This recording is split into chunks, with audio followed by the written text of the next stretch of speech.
કે કરતાના ભાવ કરશો તમારું કાર્ય ક્યારે સફળ થવાનું નથી. અકર્તા આમાં મારું કાંઈ સહજ નહીં. શું છે? સાક્ષી ભાવ. આપણે બસ દ્રષ્ટા થાવ્યાના બસ આ જોઈ લો કે આ થાય થઈ રહ્યું, અને આ એમ કે હું કરું એટલે તમારા કાર્યમાં કોઈ રસ નહીં આવે અને એની સુગંધ પણ નહીં થાય.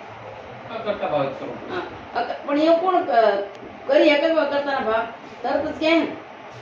કાલ 3 વખત બોલ્યા હતા, સારું છું ને ડંકો વાગે એવું થયું કીધું. એટલે તો એ એવા ગુણ ગવરાવા આપી જોડે. તો એ ગુણ આપણે નથી ગાવાના. આપણા ગુણ પોતે ગાશું તો નહીં મેળ પડે.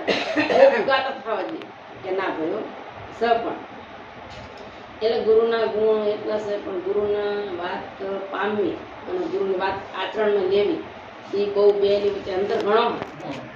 વાત તો તમે પામી જાઓ, લઈ લો ઉપદેશ તો જો હતા તો ઉપદેશ હાલતા ચાલતા તમને દઈ દે, પણ એ નિભાવો કાઠો, સમજણમાં રહેવું કાઠું, સમજણ લેવી એ કાઠી. આ બધી અઘરી વાત છે. ગુરુ મહારાજ ને કે પાત્ર જોયા વગર પીરસાય નહીં. ગુરુને એક કબીર સાહેબ વાણીમાં બોલ્યા, કેવું બોલ્યા? સમझ के पकड़ो मेरी बाई, इतना भेद गुरु हमको बता दो, समझ के पकड़ो मेरी बाई. તો એ રામાનંદજીને કહી દીધું તમે પૂરું સમજતા હોય તો બાઈ પકડજો, નકર પૂર્ણ તમને બધી ખબર છે. આવો શિષ્ય હોવો જોઈએ તો જ ખબર પડે કે ના શિષ્ય. ગુરુને કહી દીધું કે તમે પૂર્ણ સમજતા હોય, મને સમજાવવાની તમારી તાકાત હોય તો મારી બાઈ પકડો, ઇતના ભેદ ગુરુ હમકો બતા દો. આ 4 શબ્દનું હું ગુરુને કીધું હતું. તો ગુરુ જોડે જવાબ હોય ન હોય એવું નહીં, હોય જ ગુરુની પ્રેરણા હોય. પણ કબીર સાહેબને શું હતું? એવો કોઈક મને ગુરુ મળવો જોઈએ. તો રામાનંદ મળ્યા. રામાનંદ તો કેવા હતા? હવે જ્યાં જ્યાં રામાનંદ થતા કબીર સાહેબ જતા હતા. બુદ્ધ ભગવાન કબીર સાહેબને બોલાય, ગોરખે કબીર સાહેબને બોલાય, તો અરે રામાનંદ બાપાને તો કબીર સાહેબ બહાર જ હતા. ગોરખે બોલાય જ્ઞાન ગોષ્ઠી કરવા, કારણ કબીર સાહેબ આટલા જ હતા કે હાલો બાપુ હું હારે આવું. કે બેટા પણ એનો જવાબ કે હું દઈશ, તમે બેઠા તમારે થકી દઈશ, એવું નથી કીધું હું દઈશ. ગુરુ થકી જ બોલાય આપણાથી. અને ગુરુના આદેશ સિવાય તમારું કોઈ કાર્ય સફળ થાય છે. તમે ગમે એટલા હોશિયાર થઈ જાવ ને, ગમે એટલા, પણ ગુરુનો આદેશ ના હોય ને તો તમારું કામ સફળ થશે નહીં. ગુરુનો આદેશ, ગુરુ ગાંડા, ગુરુ બેરા, ગુરુ બોબડા, ગુરુ દેવન કા દેવ. શિષ્ય મળે સાણો તો કરે ગુરુની સેવ. તો કબીર સાહેબ શું? કબીર ખડા બજારમાં સબકી લે ખેર, નહીં કોઈને દોસ્તી નહીં કિસી કો વેર. વેરે નહીં આપણે આપણને દોસ્તી નહીં કરવાની, જીમ સેમ હાલો. કબીર સાહેબ કે આપણે નિરાત મહારાજ જ કીધું. નિરાત મહારાજે હમસે બ્રહ્મ, મારાથી બધી આખી જગત મારા થકી જ છે. હું જગત થકી નથી. હું હતો તો મને જગતની ખબર પડી. આપણને જગતની શું ખબર પડે? તો બધું આપણા થકી કીધું. સંતો મહાપુરુષ તારા થકી છે એવું કીધું. તો આપણે ક્યાં મૂક્યો ભાગ? કોકની પર મૂક્યો ને. દેવ દેવસ્થાન પીર પેગમ આ કર્યું, ઓલાન માન ઓલું કરે, પણ એટલે તારા સિવાય કઈ સહજ નહીં.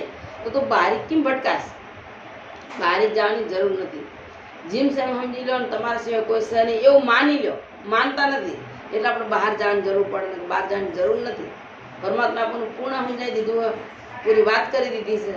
અને આપણામાં સહ કરુણા બધીએ છે, પણ અમુક જગ્યાએ આપણે એવી વાત લઈ લઈએ ને, બહાર જતા રહીને એટલે તમે ભટકાવાનું આવો, બહાર નીકળે એટલે ભટકાવાનું આવો. અને સંતોના સાનિધ્ય મળીને કાર્ય કરશો તમારે ભટકવાનું ક્યારેય નહીં આવે. જીમ સેમ જાણી લો બસ. જીમ સેમ જ જાણશો તો જ તમારો મેળ પડશે. જો પોતાની હોશિયારી કરશો એની મેળ પડશે નહીં. સંતો એક લે દ્રષ્ટાંત, સંગીત શીખવા જવાનું હોય તો 3 જણા ગુરુ બાપાને ત્યાં આવે કે બાપા અમને સંગીત શીખડાવો ને. કે હા. કે કેટલા? એકના 400. તો મારે જે ઉતાવળો હતો ને બાપ મને અડધું પડધું આવડે, તો કે તારા 800. કે મને સારેગામાં પાવતી આવડે, તો કે તારા 800. તો બીજા દાડે જઈને શિષ્ય એ પૂછ્યું કે ભાઈ આ 2 ના 400 મારા કેમ 800? કે તારું કાઢવા માટેના 400. તારી હોશિયારી મારી જોડે હાલ છે નહીં. તારી હોશિયારી બહાર મૂક, એ તારી હોશિયારી કાઢવા માટેના 400 અને મારું જ્ઞાન તારામાં નાખવા માટે એના 400.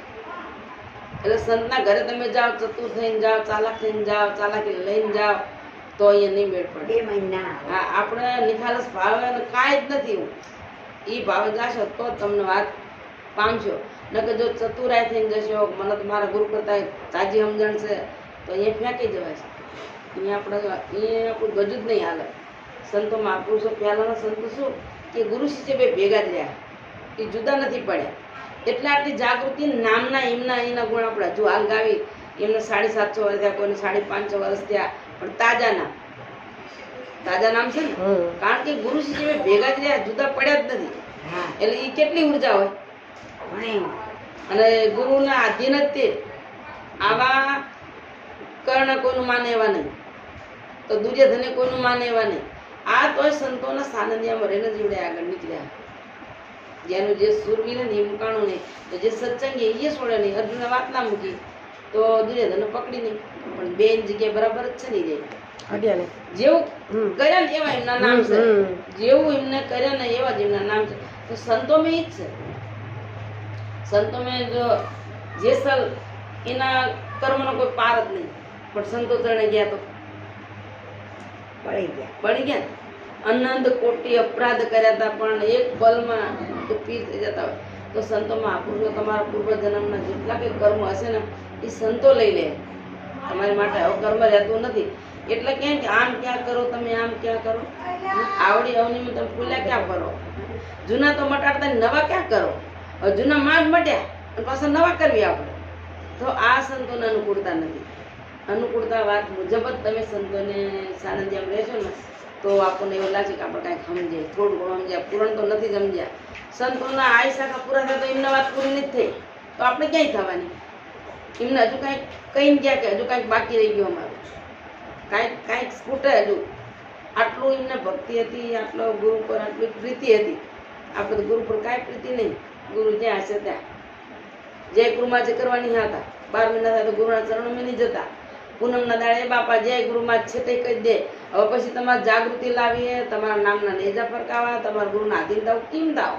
ગુરુના આધીન કેવી રીતે થવાનું એ તો ખબર હોય છે ને આપણને, કે ગુરુના આધીન આપણે કેવું રહેવું, ગુરુના આદેશમાં કેમ રહેવું, ગુરુના ચરણોમાં કેમ રહેવું, અને ગુરુના હૃદયની અંદર આપણો વાસ કેમ કરવો. તમે તો અમને બેહાડી દીધા, પણ જે અમે બેહાડ્યું ને તાર નક્કી થાય.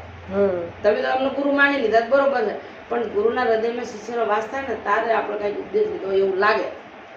ગુરુના એવું ભીતર અંદર જતું રહેવું પડે. ગુરુની અંદર જાઓ ને એટલે એવું નહીં કે તમે આ કરો ને ઓલું કરો જતા રહે, એમ નથી. ગુરુના હાથે ગુરુને શું જરૂર? વચન ભંગ કરો એટલે ગુરુ ના રહે. ગુરુના વચન અને આપ્યા તો તમને શું આપ્યું? વચન જ આપ્યું. વચન છે, બીજું કાંઈ ગુરુ આપણને આવતા નથી. ગુરુ વચન ભંગ થાય. અહીંયા કાલે દર્શન આપ્યું કે ગુરુ બાપાએ ચોમાસાનો દાડો ગુરુ શિષ્ય બે હાલ્યા જાય. ગુરુ માજે કીધું બેટા તું મારા પગે પગ મૂકજે તો તને કાંટો ન વાગે. આ તો ગુરુના પગે પગ મૂકાય, બીજા પગ મૂકે કાંટા વાગે. શિષ્ય વાયા રહી ગયો. ગુરુ માજે કીધું કે આટલો બધો કેમ પાછળ રહી ગયો? કાંટો તો મને વાગવો જોઈએ. તો કે કેમ પાછળ રહી ગયો બેટા? કે બાપુ તમારા પગે મારો પગ મુકાય? તો કે મૂર્ખ, મારા મુખ ઉપર મૂકે છે એનું શું? મારા વચનની કિંમત નહીં કરતો, અને તું પગે પગ મૂકીને ના પાડે તો મારું વચન ભંગ કરીને તું આગવાલ એનું શું? તારા ખબર પડી કે ગુરુના વચન શું હોય. હવે વચનના આધીન થાવ ને તાણા વાત તમને સમજાય. હવે વચન જ ખબર ના હોય, ખાલી ગુરુ કરવાના ખાતર તમે ગુરુ કર્યા હોય કે આપણે નુગરા મટી જાય. ઘણા એ ભાવે આવે કે આપણે નુગરા ના કહેવાય, ગુરુ કરી લો.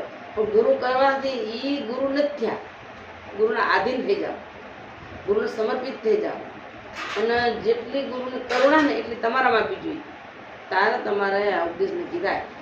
ગુરુ જ આ દવડું કરતા હોય તો શિષ્ય તો કરવાના જ છે ને. એટલે સંતો મહાપુરુષો પહેલાના સંતો છે ને યાદ કર્યું હોય, કેટલો પ્રયત્ન કર્યો શિષ્યને લાવવા માટે. વાડા નહીં કર્યા, ઢગલા નથી કર્યા શિષ્યના. બધાને એક જ સંત છે ને, એક શિષ્ય એક આવા ઢગલા ટોળા 5-5 જણના ટોળા નથી કર્યા. એક શિષ્ય એમનું નામ નેજા ફરકાઈ દીધા ને, ગુરુના નામના એ ગુણ ગવાય ને. જોયું રોહિદાસ મહારાજ એક જ મીરા કે બીજું કોઈ હતું? તો પ્રહલાદ એક છે, ધ્રુવ એક છે.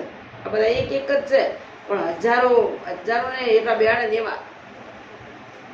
આ રીતના તમે ગુરુ ચરણે જાઓ, ગુરુની વાત માની લો, ગુરુના આધીન થઈ જાઓ, અને ગુરુ જે કહે ને સત્ય, જગત આખું મિથ્ય. પછી ભલે ત્રિલોકનો ના થાય ને બોલતો હોય ને, એટલે તો કીધું ને કે ગુરુ ગોવિંદો નો પડો કિસકો લાગુ પાય. હે બલિહારી ગુરુ આપની મને ગોવિંદ ને બતાય. હે ના ઈ કે ના મારા ગુરુ કહે તો હું પગે લાગુ, ન કે ગોવિંદને હું ઓળખતો નથી. મારા ગુરુ થકી મને ગોવિંદ ઓળખાયો, અને હું ડાયરેક્ટ મારા ગુરુ મૂકીને તને પગે લાગુ એ મને અનુકૂળતા નથી. અને આપણે હોય તો ભગવાન મળ્યા ને ગુરુ ભલે અહીંયા બેઠા જ્યાં બેઠા ભગવાનની પ્રાપ્તિ થઈ ગઈ ને તો આપણે મેળવવા માટે બેઠા. અને આગળના સંતો શું હતા? ગુરુના નામ ઉજાડવા માટે બેઠા. અને આપણે તો કંઈક બનવા જાય, આપણે બની જાય, 5 માણસ બોલતા થઈ જાય, ગાદી ગણ થઈ જાય અને મારા નામની જય બોલે. આપણે એ ભાવથી ગુરુ ચડે ગયા. અને આગળ શું હતું કે મારા ગુરુની પ્રગતિ કેમ થાય, મારા ગુરુના નામના કેમ થાય, બસ એમની તેમને ખબર જ નહીં. એ તો આધીન જ થઈ ગયા. એમના ઘરની બહારની કે એમના દેહની પરવા પણ નથી કરી.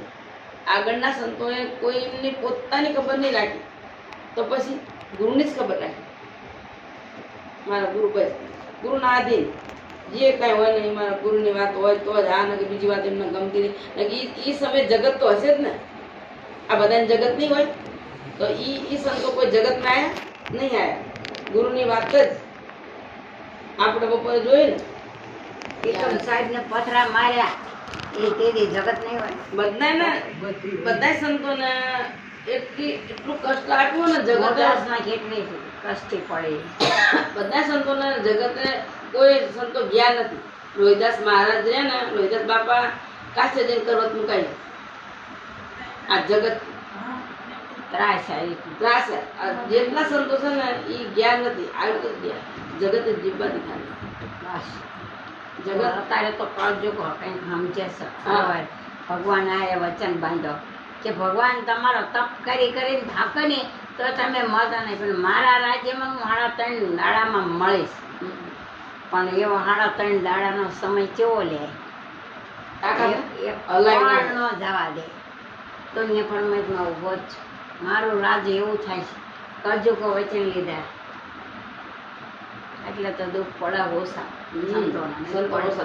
સગવડ બધી મળી રહે. પેલા તો સંતોને કેમ કે પોઈન્ટ વાળું ભૂખે મારું તનને ઉતારું ખાલ આટલું કરવા છતાં ન માનને પછી બનાવતા ને ન્યાય. અત્યારે હું આપણે તાકાત હે તારે સંતોને તાકાત નહીં. આ બધું બોલવામાં સહેલું પણ એ સમય કેવો અઘરું પડ્યું છે એમને. આપણે બોલવી તો આપણને 2 મિનિટ જતી રહે બોલવામાં, એમને તો આખું આયુષ્ય પૂરું થઈ ગયું છે. તો આ વાત બધી અઘરી છે. સંતો કહી ગયા એ પ્રમાણે આપણે નહીં કરી શકવી, પણ વચનના આધીન થઈ જાય. વચનના તો અધિકારી બનો. જે સંતો કરી ગયા એ તો નહીં થાય, આપણાથી નહીં થાય. એનું ચોખ્ખું કે એ નથી બનેવી, કારણ કે ઘટના આખી અલગ જ છે અને સમજણી આખી અલગ જ છે. એ જ છે આપણે, પણ સમજણો ફેર પડી જાય.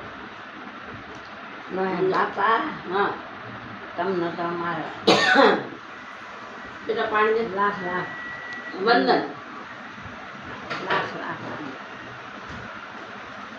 એવું નથી. આવે વંદન કરવું અને વંદન કેવું એ બેન વચ્ચે ઘણો તફાવત છે. એ વંદન કંટાળીને કરવું પડે. બહુ કંટાળે ને આમ પગે લાગતા. પગે લાગવાના 2 અર્થ.